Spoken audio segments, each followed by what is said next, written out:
Assalamualaikum warahmatullahi wabarakatuh. Perkenalkan, nama saya Yesi Dina Nuraini, absen 37 dari kelas 12 IPA 5. Jadi, saya di sini akan menjelaskan secara singkat mengenai novel sejarah, teks sejarah dan teks cerita sejarah. Pengertian: novel sejarah atau teks cerita sejarah adalah karya sastra yang menceritakan mengenai fakta-fakta kejadian di masa lalu yang berisi peristiwa bernilai sejarah. Novel sejarah hanya berlatar belakang peristiwa sejarah dan tidak harus bersandar pada fakta-fakta sejarah. Sedangkan teks sejarah adalah teks yang menjelaskan fakta-fakta dari kejadian masa lalu yang menjadi latar belakang terjadinya peristiwa bersejarah. Teks sejarah memiliki aturan yang ketat dalam pengungkapan sejarah karena harus sesuai dengan fakta-fakta kejadian bersejarah.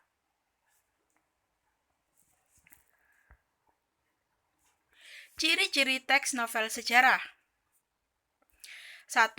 Disajikan sesuai dengan urutan kronologis peristiwa dan kejadian di dalam cerita. 2. Berbentuk teks cerita ulang atau recount. 3. Isinya merupakan fakta. 4. Memiliki struktur teks yaitu orientasi, urutan peristiwa, dan reorientasi. 5. Menggunakan konjungsi temporal. Struktur teks novel sejarah.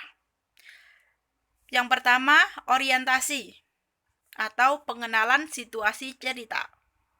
Yang kedua, pengungkapan peristiwa. Peristiwa awal yang menimbulkan berbagai masalah. Yang ketiga, peningkatan konflik atau rising konflik. Yang keempat, puncak konflik atau klimaks.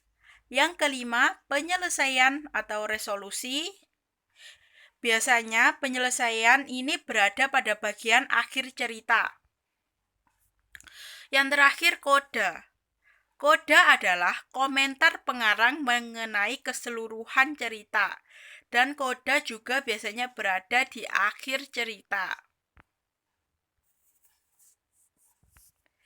Kaidah kebahasaan. Yang pertama, menggunakan kalimat bermakna lampau. Kedua, menggunakan kata yang menyatakan urutan waktu. Yang ketiga, terdapat banyak dialog. Keempat, banyak menggunakan kata sifat. Kelima, menggunakan kata kerja dengan tindakan. Keenam, menggunakan kalimat kata kerja yang secara tidak langsung. Yang ketujuh, menggunakan kata kerja dengan sesuatu yang dipikirkan atau dirasakan. Nilai-nilai yang terkandung dalam novel cerita sejarah adalah: pertama, nilai moral. Kedua, nilai sosial. Ketiga, nilai religius. Keempat, nilai ekonomi. Yang kelima, nilai budaya. Dan keenam, nilai pendidikan.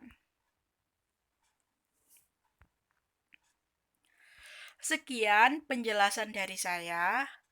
Apabila masih ada banyak kekurangan dan ada salah-salah kata dan ada juga kesalahan, saya mohon maaf sebesar-besarnya.